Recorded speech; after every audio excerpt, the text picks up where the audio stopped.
Yeah. 18 when he was there. I met him when he was 17 and we started going out when he was 18. Handsome chap. He's been in business as an office supplies person since 1988. We had our daughter in 89, so it wasn't a lifestyle choice, it was a necessity. He had to keep the business going.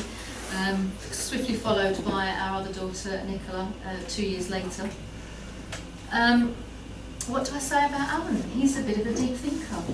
He has lots of opinions. He is after everyone having a lovely life. He really is, and our friends will say that as well. He's not happy unless they're happy. He needs to help them to get the optimum for their family, for their lives, and he will go to the nth degree to make that happen. We were visited last Saturday by my ex-brother-in-law. My sister divorced him probably 20 years ago, but he is still a friend of ours, and Alan looks after him. And he's been through some tough times, but Alan has always looked after him, and he's always been peripheral to our family. So he's a very kind soul, I think, and I'd like you to welcome him now to share his philosophy on why he does what he does.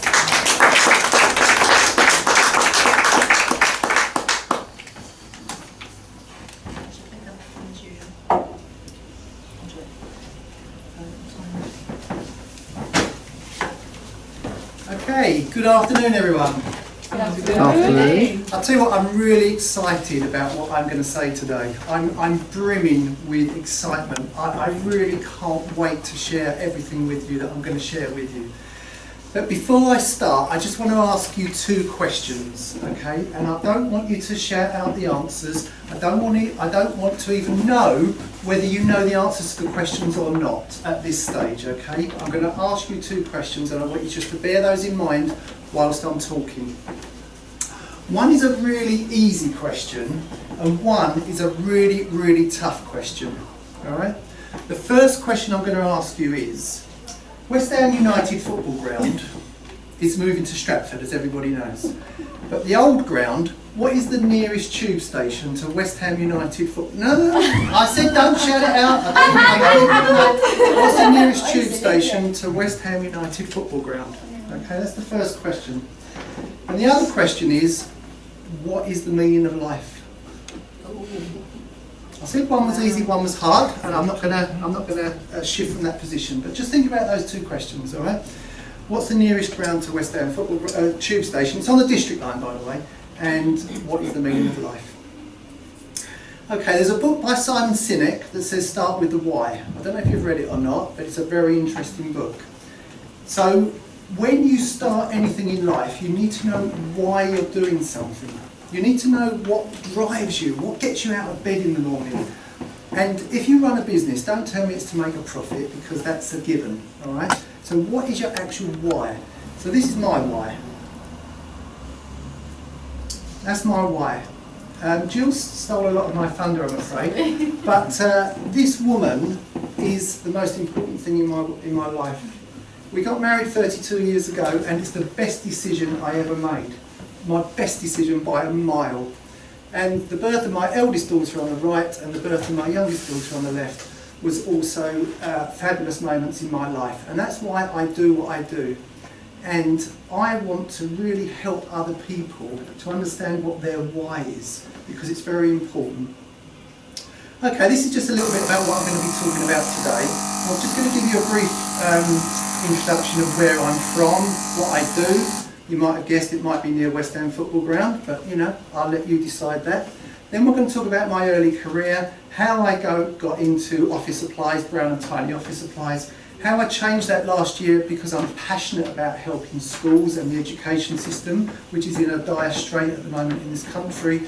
And then I want to get on to what I'm really passionate about, is my own theory called the bubble paradigm, and to tell you about a bit about my book, which is called All About You, Finding True Happiness. So that's what we're going to be talking about today, or what I'm going to be talking about today. And there will be a little exercise for you to do later. There will be a little exercise for you. Hi, Beja, come in. More interesting. He's going to make the door. Oh, well done. He's not doing it. I thought the door was going to shut. Okay, and finally I want to talk about my book, All About You, Finding True Happiness. I'll probably need about 3 hours to get through all of this, but hey-ho, we'll have a good try. Okay, I was born in the East End of London on the 5th of December 1959. No, can't believe Thank you. so technically I was a 50s baby, but that was for 30 days. And for those of you who are really good at maths, that makes me 56. Those that are really bad at maths, it makes me 46. Okay, I was born to parents Ron and Sheila in the East End of London, as I say, and I was born into a really, really happy, loving environment. Unfortunately, my parents didn't have a lot of ambition. My dad worked at the docks as a clerical assistant. My mum worked in a school as a welfare assistant. So I didn't actually get a lot of ambition thrust upon me in my early years. One turning point though, and I read recently an article, I don't know if anyone read this, about a table tennis player who became a champion, and he said the reason I became a champion is where I was born.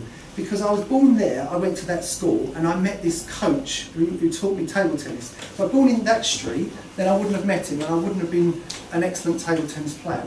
Same applies to me. I lived in this road that meant I went to Brampton School in East Ham. Okay? One road along, I would have gone to Central Park School. Why is that important? Well, they called Brampton School Clark's College, okay? Because they excelled at academic ability. They excelled at sport, and by the way, I represented the school in running, rounders and football, and I was the Newham long jump champion at the age of 10. So it really resonated with me. Brampton School really resonated with me. It made me a rounded individual, I believe. And at the end of my junior schooling career, if you like, I was awarded the coveted Mayflower Award. There was one award for a boy, one award for a girl, and it was for the most all-rounded person in the school. And I won that. So that's really good. Round of applause for that. Okay, so I got my first business opportunity when I was 10 years old. My dad used to take my brother and I over to Wanstead Flats and collect conkers on the floor. We collected them all up, we took them home, we bagged them up, and we used to go to school and sell them for 5 for a penny. Okay, we didn't make a fortune, but hey ho, you know, that was my first business. But then I had a competitor who was selling 10 for a penny. Damn it, what do you do about that? Do you sell 12 for a penny and just cut your losses? No, me and my brother went home, we got a skewer, we skewed the conkers, we put string in it, we tied the knot so they're all ready to play, and we sold them for a penny each. How brilliant is that? That is brilliant. Oh, yeah. It's a brilliant idea. I got my first Saturday job in Queens Road Market when I was about 11 years old. So I wanted to buy a moped when I was 16. I was sure I wanted a moped when I was 16. It was £159.99, a Yamaha FS1E, a yellow one. I wanted to buy that when I was on my 16th birthday. So I got this Saturday job. And the people I worked for were good Jewish East End family who ran their hardware business, and they taught me a lot about business. I really learned a lot from those people. You know, I didn't know it at the time, but I stuck with them for a very long time on a very low minimum wage, and it wasn't minimum. But I stuck with them, and I learned a lot. But my parents said, get a proper job. You don't want to be working down a market, you need a proper job. So I went for one interview with the Electricity Board, I went for one interview with Newham Council, and I got the job offer on both, but Newham Council offered to give me day release, so I continued with my studies and eventually got a degree at the expense of Newham Council.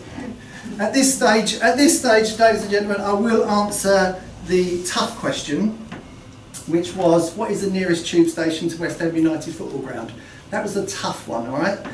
Now, I'll give you a clue. So the two people that know, don't shout it out. But the two Allans, Alan Gold and Alan Sullivan, now call it the bowling ground. Yeah? Mm. What was the ground called before it was the bowling ground? Upton Park. What's the nearest tube station? Upton Park. Yeah. Greentown. So the nearest tube station is Upton Park. And nearest tube station is Upton Park, and that's where I got my first Saturday job in H&J stores down Queen's Road Market. So that's a bit about where I'm coming from, where I grew up, and that's where we are at the moment. Okay, so the next bit of the presentation, I'll just move on to my early career. As I said, my parents wanted me to get a proper job, so I worked at Newham Council. They paid for me to get the degree. But it was like a square peg in a round hole. I wasn't feeling right there. I was very successful. I worked in the housing department. I was the youngest housing officer at 19. I was the youngest senior district housing officer at 23. Looking after 1,000 properties in the East End of London. Not the job most people would think a 23-year-old being in charge of 5 staff as well would want. Or I just didn't feel right. It wasn't my passion. I wasn't getting up in the morning thinking, oh great, I'm going to work for the council and I'm going to deal with all these rent arrears and I'm going to deal with all these tenant disputes and I'm going to deal with this. It just wasn't right. It wasn't right. So in 1988, Brown and Tiny Office Supplies was born. We had an idea. Jill and I had an idea. We had a concept. We had Margaret Thatcher telling us all to start our own businesses. We had British Telecom being deregulated. So we had an idea. We thought, let's start a business where we sell office supplies to British Telecom ex-customers, because it's now an open market. There was no business gurus at the time. There were no business coaches. So me and Jill sat down and we said, what does the customer want? And this was before anything like that was even thought of. What does the customer want? Well, they want good service, don't they? British Telecom take a week to deliver. If we deliver in 2 days or a day, then we're going to be up there. We're going to give them a good product. That goes without saying. It's got to be equal to the product that British Telecom was supplying. And we want to give it slightly cheaper to give an edge. Why should people buy from us? A new company just started out. So we started in 1988. I gave up my job with the council after they paid for me to get qualified. How bad is that? I don't know. But we started the Brown and Tiny Office Supplies in 1988, and it just grew and grew and grew with success. We worked really, really hard. We were committed to what we were doing. We had all the right ingredients there, and it was very, very successful. In 1989, as Jill's already said, our first daughter was born. That means I had to work a bit harder, because Jill, who was working in the business, then had to become a mum and give me support in the business. But it worked. It worked magnificently. I started to employ staff. We started to expand our product range, and things just got better and better.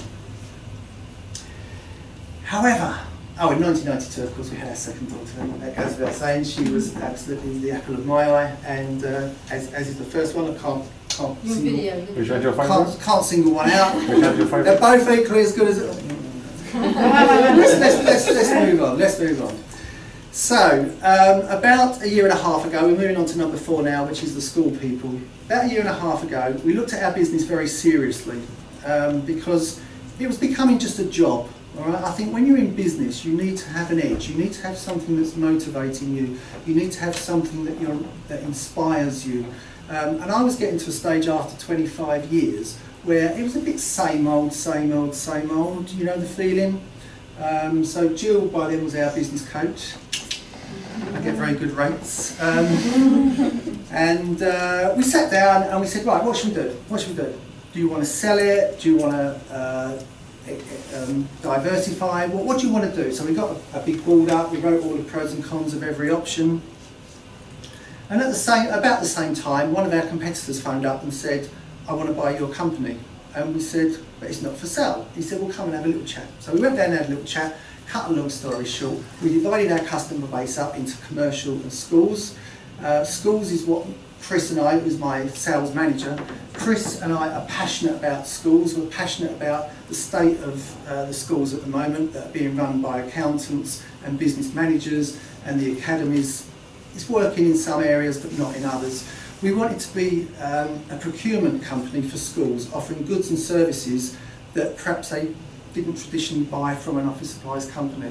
So we wanted joint ventures. We wanted people to come into the fold and to work with us and to really give schools value for money, someone they can trust, etc., etc. So we decided we came to a deal with the company that wanted to buy us, so they bought our commercial side, and we continued as the school people on the 1st of July last year. I have to say it's going really good, really well. You know, there's a lot of work to do. We're doing joint ventures. We've got one with Jerry, as Julie alluded to earlier, which has gone successfully and it's gone really, really well. And we're looking for more joint ventures on that area of the business. So we now move on to my bubble paradigm, which is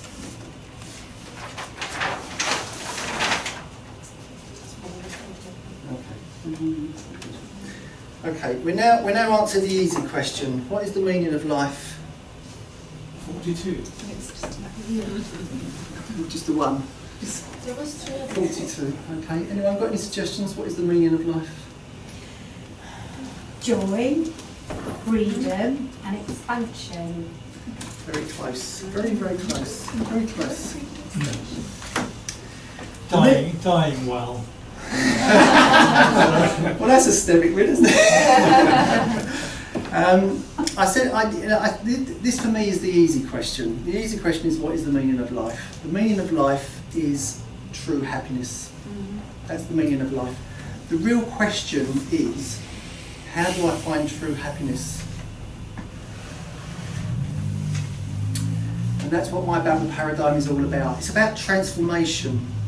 It's about people being relieved of stress, of worry, of anxiety, of things that affect their everyday life, affects their decision-making process, because they're living in depression, they're living looking down at the floor, they're not embracing life. So that's what the Babel paradigm is all about. So I'll explain it in a picture, but you've got to think of it as 3D. But I don't want you to think about it as 3D as far as the picture's concerned, because there's something very important in the picture I'm going to draw in a minute, which you can't express as a 3D image. Okay, so what I want you to think about is a bubble. It's not bad, is it? Well, I think, so this is the bubble, okay? So think of that as a 3D bubble, and that is your life. Your whole life is a bubble, okay? If that bursts, you die, all right? So you're still alive while the bubble's intact. Has everyone got that image in their mind? Okay, now there's 3 elements within inside that bubble, which are 3 other small bubbles. Okay, first bubble inside the big one is what I call your work life. Now I'd just like to say at this point that the bubble paradigm does not take into account age, sex, religion, colour, old, young. The bubble paradigm is applicable to every single person that's got a pulse and can talk. Alright? So when I talk about your work life, I'm talking about, yes, employee payment, being self-employed, etc. But for older people, you could equate it to them, for example, having a voluntary job in the local charity shop, say for example. Just gets them out of the house. It's something to keep their mind active, it's something to engage with and ensure that you don't become a sit-at-home vegetable. For a child, obviously, it means going to school and learning and being educated. So that's the work life, okay? Now the second element of my bubble theory, which also is a bubble within the bubble, is your family life. As I've said earlier, family is very important to me. It's why I exist, it's why I get up in the morning, it's why I do what I do. But I think everybody just dismisses their family as something that's there, something that is just in the background. I say engage with your family, whether it be your wife, your husband, your boyfriend, your girlfriend, your relatives, your uncles, your aunts, your cousins. Engage with them. Just have a relationship with them. They're part of you. Your family is part of you. Now, if these bubbles get too big, you can imagine they start squeezing the other one out. So if your work life is your be-all and the end-all, all right, you get up at 6 o'clock in the morning, you go to the office, you don't get back till midnight, and your family suffer because you don't put the kids to bed, you don't read them a story, or your family life is important to the exclusion of your work life, then these can expand and push the other one towards the edge.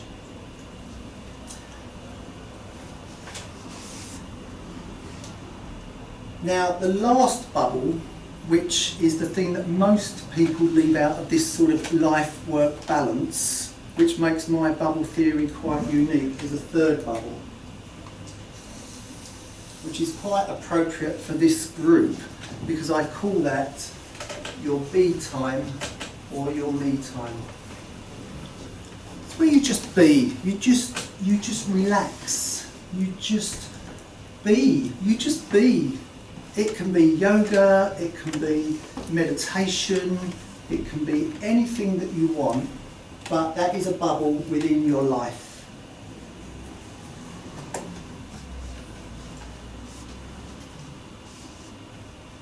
Now, where do you find happiness? Happiness is right there.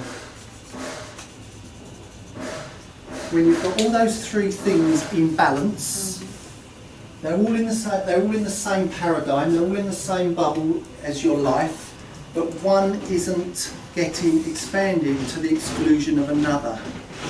You see, I'll give you an example of the be time and the me time. If you're a golfer, for example, and you're so obsessed with golf, you play it night and day, and that bubble gets bigger and bigger and bigger.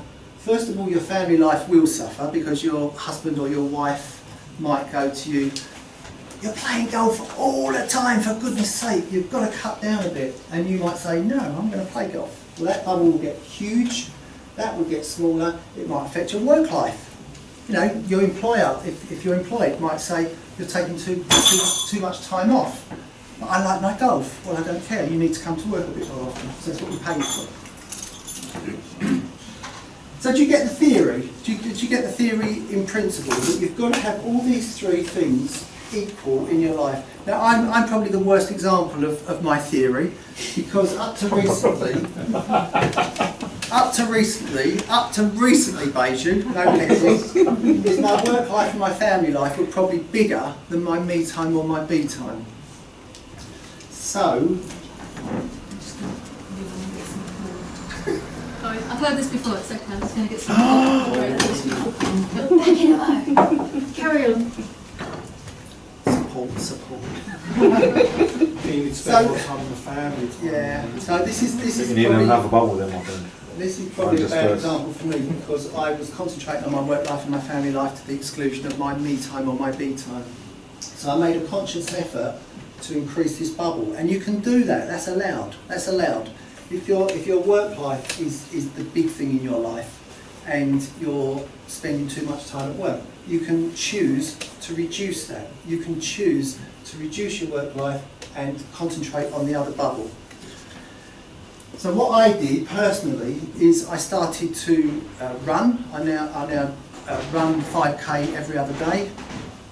I have a motorcycle. I go out on my motorbike just to be myself.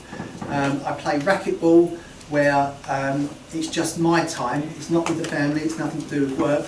So my me time or my be time is getting bigger. It's not quite there yet, but it is getting bigger. But this is where you find happiness. But the theory doesn't stop there, all right? The theory doesn't stop there, because there's all these things attacking your bubble. Because don't you think we live in a world where everything is at a fast pace? Don't you think we live in a world where everyone wants an answer today? They can't wait till tomorrow, and they send you an email, and then they send you a text. "Did you get my email?" About 10 minutes later. Have you ever been in that scenario? when I was growing up, we had a telephone, and that was it. There was nothing else, and you could only use that after 6 o'clock because it was cheap rates after 6 o'clock. But we live in a world now that's so fast. It's so fractious. Everyone wants your time. Everyone's making demands on you. Everyone wants you to drop what you're doing and deal with them. Now this leads to stress. It leads to anxiety. It leads to pressure being put on the outside of your bubble. Because, believe me, if you haven't got that in line and you haven't got that aligned, then these things can attack the bubble and actually burst the bubble, even if you've got these aligned. So what we're going to do is expand the theory to put an insulation around the bubble. So first of all, you've sorted out your own life. You've got your bubbles intact, you've got them in the right size so that you're living in harmony and you've found happiness in the middle. But we're going to put an insulation around the bubble so that even if they're working in harmony, they're not attacking the outside because there are threats from... Sorry, they're not attacking from the inside because there are threats from the outside. Does that make sense? Does that make sense? Okay. So what the book is about, it's all about you, is what I call my 6 rules of life. Now some people could call it your commitments, what you commit to, and how you decide to lead your life. Others may say, well, you know, you're setting that as your bar, but it doesn't matter if you don't reach that bar. You know, a high jumper runs up to that bar, they're trying to jump 7 feet, the bar's set at 7 feet, they jump up, they knock it over, it goes bang. They don't go, oh well, I didn't do it, I'll go home now. They reset it at 7 feet, and they try again, and it bangs, and they reset it, and they will continue to do that until they get to where they want to be. So I want you to bear that in context when I tell you what my 6 rules of life are. But before we do that, I've just got a little exercise for you. Because setting the 6 rules of life, I'll give you a little clue. It's all about your mindset. It's all about getting that mindset right. And it's all about how you react to situations, how you react to people when they annoy you, when they upset you, when they don't say the things you want them to say. So I've just got a little exercise here for you to do. If you haven't got a pen, I've got pens as well. Some very nice pens, look, nice pens. Pink ones? No. So here's a little exercise. Do you want a pen? Yeah. Do you need a pen?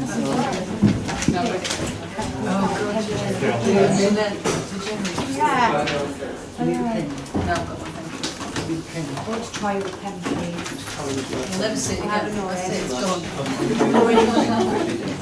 Yeah, it's not coming back. Thank you very much. Can I put this? Can I pen? I just want you to spend 5 minutes on this. It's not. Oh, sorry. 5 minutes. Cheers, mate. Pens. Anyone in the pen? Just 5 minutes, and just write down your gut reaction to the scenario. Just what you think.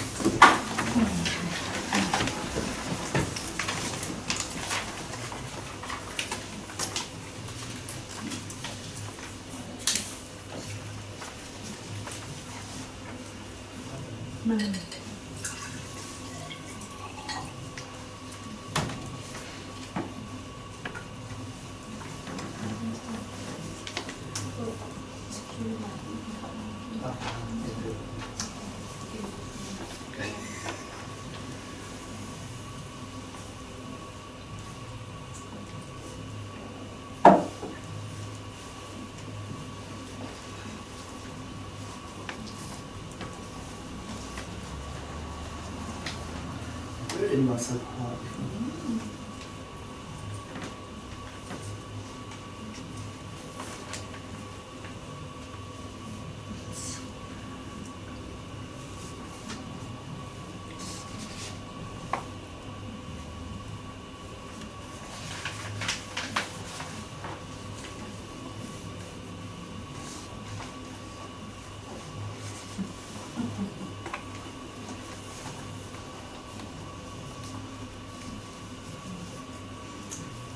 you want the men to answer the wife ones about the wife and or No, everyone it's anonymous. reverse it? It's anonymous. Yeah, cool. Yeah, it's anonymous. Okay. Yeah. It's anonymous.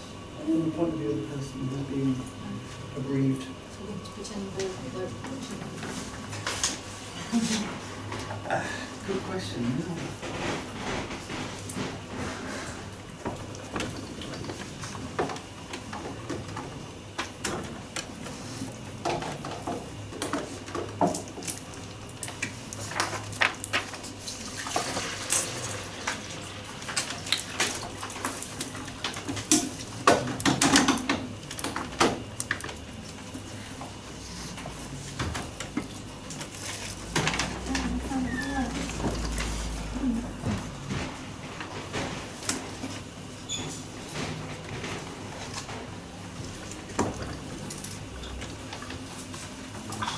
We have to do this from two different mindsets.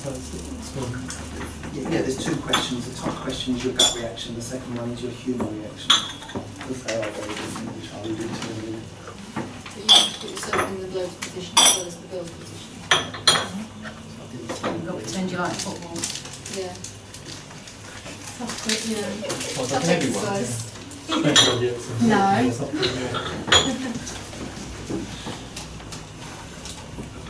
It's a scenario.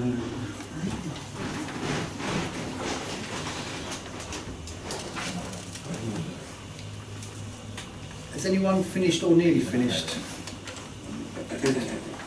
So I want to crack on if that's all right, because my time is short. I've got a lot more to say. Sorry to burst your bubble.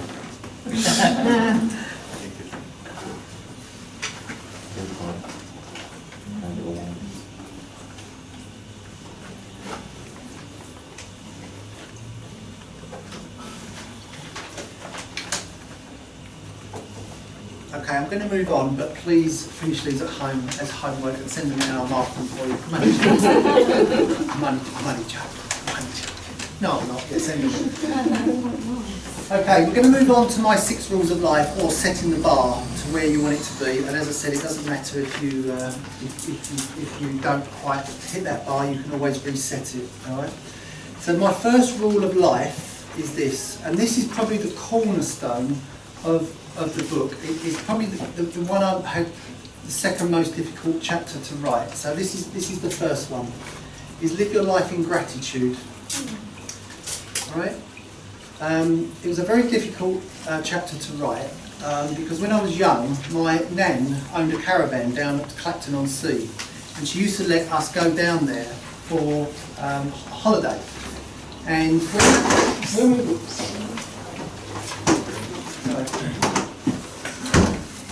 when we got back, she was expecting gratitude. All right, she was expecting gratitude, and I grew up thinking gratitude was when someone does something for you, you've got to say, "Oh, thank you very much. Oh, you're the best person in the world," because that's how she made me feel. All right. Then I realised that gratitude is actually not that at all. Live your life in gratitude. Be grateful for the things people do for you. If someone does something for you, then think about it. Think about it deeply and profoundly. If someone does a good turn for you, don't just say thank you. You know, say thank you, yeah, but then think about how you can help that person. That's what cooperation and collaboration is all about. It's about having gratitude for being here. It's having gratitude for the things people do with you, do for you. Jill and I once gave some money to someone who was, in our eyes, poor. All right, they were struggling. They were struggling with money, so we gave them a sum of money. It doesn't matter how much that was, and we thought we were doing our good deed for the day. We went round their house a couple of weeks later, and they had a tropical fish tank, a little tropical fish in it, but it was brand new. So It made them feel relaxed. so Put food on the table. Always wanted a fish tank. We're ruining the food. Yeah, maybe. So then we realised that if you do give something to somebody, don't expect anything in return. Just give it with a good heart, and don't expect anything in return. Because believe me, your karma, your return will come tenfold if you don't expect anything in return. So that's the message for gratitude. Okay. Now the second one is find your authentic self. I can't stress highly enough how I meet people sometimes and you just know it's not the real person you're talking to. Does anyone else get that feeling? They're just going, you know, how are you doing? Yeah, fine, fine. Oh, how's things going? Yeah, fine. And you think, for goodness sake, just tell me, you know, be yourself, be unique in yourself, be comfortable in your own body. That's what I'm trying to say.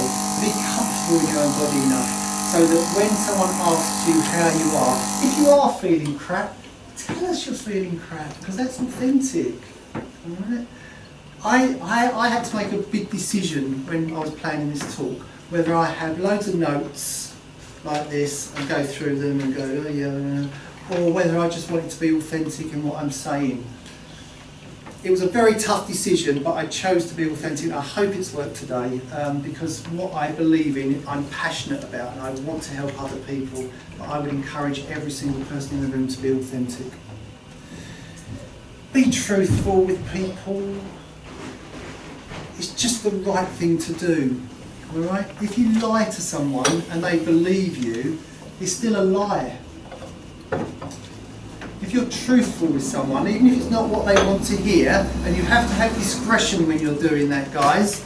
Discretion, when you're telling the truth about someone, how they're behaving, how they're acting, you have to use discretion, but just be truthful because it's good for the soul. It's good for the soul to be truthful with people and just be upfront with people. Don't let things fester. Don't let things eat on you when a simple conversation would resolve that conflict. I'm rushing through these a bit because I've only got about 5 minutes left. Okay. Don't let your inner voice take control. Whoa! This is the real big one, because this is the one that I really want to help people with. Without going into the medical or the technical details, there's a bit in your brain called the, I forgot the name of it, but it doesn't matter. It's your gut reaction. And those things on that sheet that you wrote down, it doesn't matter what your answers are. It's your limbic brain. Your limbic brain works out as your inner voice. So that gives your gut reaction. But your inner voice works on feelings and emotion. Your human voice works on logic and taking account of the scenario and what the outcome's going to be. It's a bit of bad news here, I'm afraid. Your inner voice is 4 times stronger than your human voice. How are we going to cope with that one? There's even more bad news. Your limbic brain takes 1/16 of a second to work out what your response is going to be. And that's what I was trying to highlight with these scenarios. There's no right or wrong answer, but let's just take the first one. Your husband calls you and he says he's going to work late. He hasn't worked late for 2 years. Your inner voice might say, blimey, that's unusual, he never does that. He's not very busy at work at the moment. He must be having an affair. Right, that's your inner voice. Your logical human voice might say, oh well, you know, I trust him, he's obviously not lying to me, he must be working late. When he gets home, I'll have a little word. It doesn't matter about the dinner. You know, we can do that another time. So do you see the difference between your gut reaction and your human reaction? There's a third element to this, which is called the computer within your brain, which works out off of your experiences of life, and it works out your reaction to a certain situation or scenario. Now, both your inner voice and your human voice will both refer to the computer.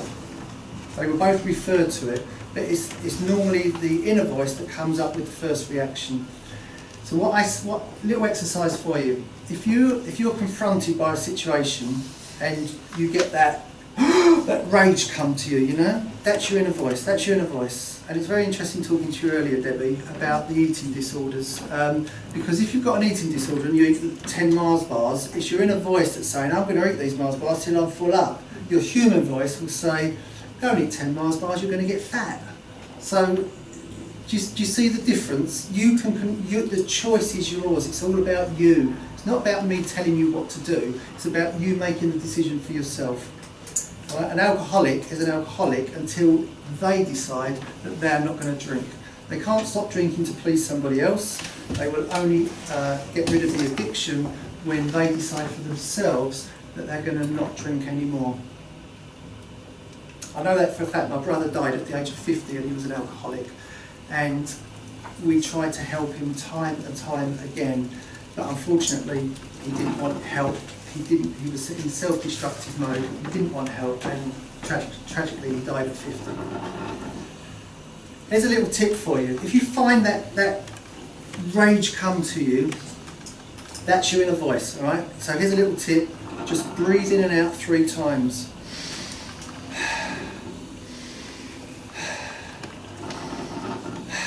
And then shout out, good spot. You've spotted the fact that your inner voice is taking control of what you want the outcome to be, or what you want to happen. Okay. So, if you book in on my masterclass next month, we'll go through all these in a lot more detail. So I'll just finish up with the last 2. The last 2 are not so heavy, all right? The last 2 are the joy you get when you find that space and you live by the first 4. When you live in gratitude and you avoid the inner voice, then you will be awake to what's going on around you. Stop and smell the roses. Have a little bit of me time, have a little bit of be time. It's very important for the soul. It's very important that you take that time out and you appreciate what's going on around you. The world is a beautiful, beautiful place. Yeah, there's a lot of hostility going on, and we spoke a bit about it in Paul's masterclass, but the majority of the world is a beautiful place. Just be awake to this, be aware. Don't you go down the street and you see kids looking on their mobile phones doing this? You know, now the worst case scenario of that is that they won't see a car coming down the road, as unfortunately we've been experienced as my godson died a couple of years ago in a road traffic accident, and his sister was involved in a really major accident as well because she wasn't awake to the situation. It's not a criticism, I'm not criticising anything. I'm just saying, be awake to what's going on around you, because the world is a beautiful place. And finally, just embrace a relationship with life. We're on this planet, if we're lucky, 70, 80 years, 90 years maybe. If we're really, really lucky, 100, all right? It's not a long time, it's a real short time. So embrace life, embrace love, embrace cooperation, and find happiness, because that is the meaning of life. As I said, if you want to book onto the masterclass, I will go through these in a lot more detail and a lot more explanation. But for now, I'll just ask if you've got any questions, guys. When's the book out? When's the book out? You're doing an Urcan, aren't you? I've written the first 3 chapters. I've written the introduction, the first 3 chapters. I'm on the 4th chapter. There'll probably be about 10. So Someone else asked when's the book out.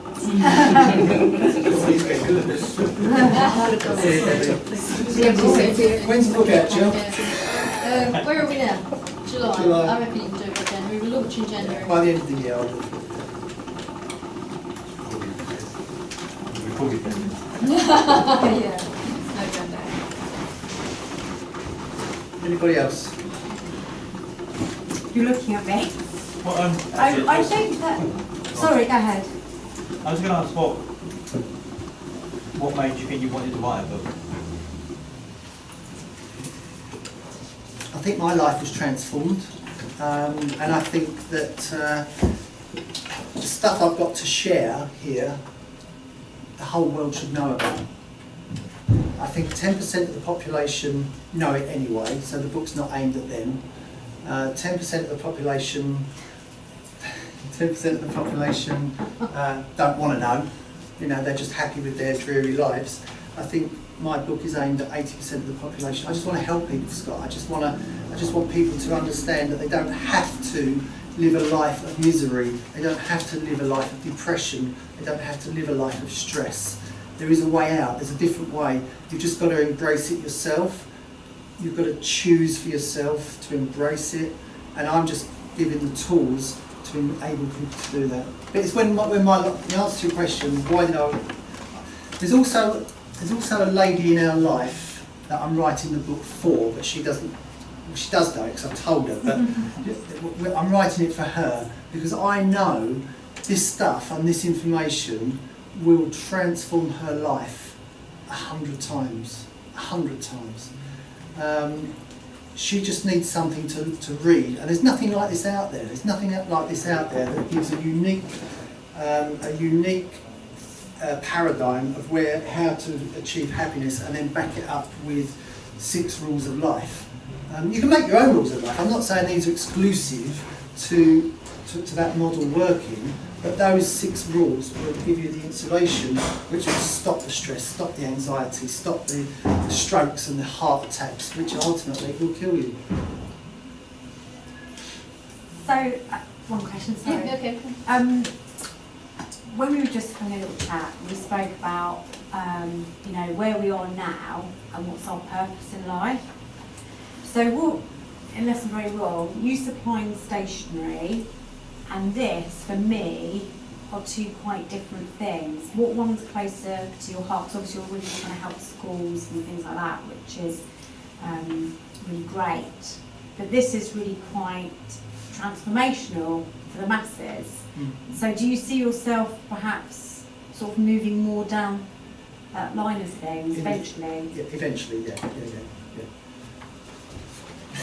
No, okay, yeah, sorry. No, that's good. But Right, it's okay. really quite interesting, if you don't mind me saying, right? Because we're not going to talk about age.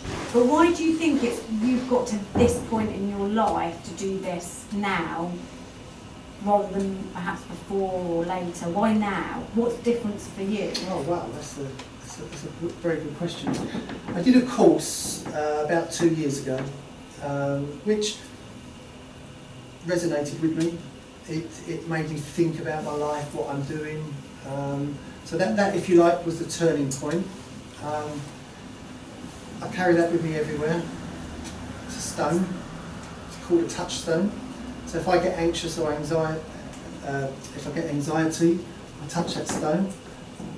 Because I used to live my life just working to support my family, right, which is what my dad did. And in the book it explains that a lot of the early years, the first 7 years of your life, a lot of those make you the person you are today. So for example, well not 7 years, but say your early years up to the age of 16. For example, if your parents voted Labour, they're both Labour supporters, the chances are you'll vote Labour in your first general election. You won't use your mind to work out the pros and cons. You're likely to vote Labour. If your parents are into literature, the chances are you would have read all the classics by the time you're 18. Those are just 2 simple examples. So your early years tell you who you are. I was the person that did what my dad did. My dad worked just to provide food on the table, had no ambition. I wanted more to life than that. I wanted more to life than just working, just to put food on the table. And it was really the course that, so that stone for me tells me, I will love myself first, okay, which I never used to do. I used to love my family first. I will love myself first, then I will provide for my family, and I will embrace a relationship with life. That was my commitment. And if I'm anxious, I'm worried, carry that everywhere. Just make sure you take it out of your pocket before any washing's put on. Just don't go in the washing machine. It's alright, it'll come out. Does that answer your question? Sorry. Yeah. Because I feel that people reach a point in their life which is transformational for them to do transformational things. Yeah.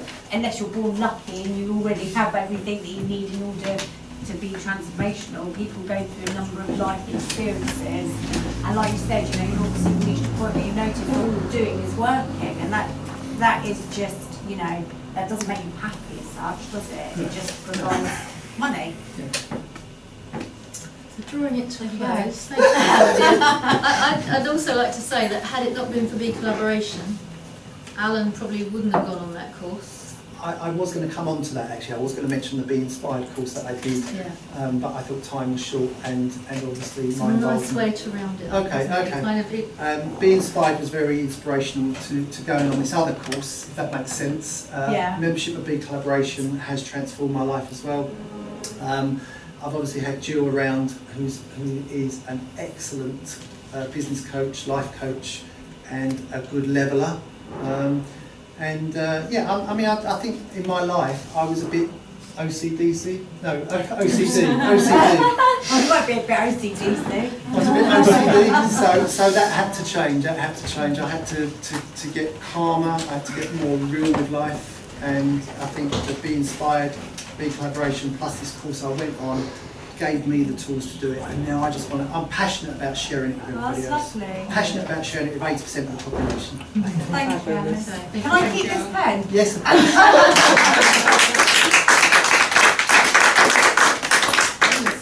Yeah.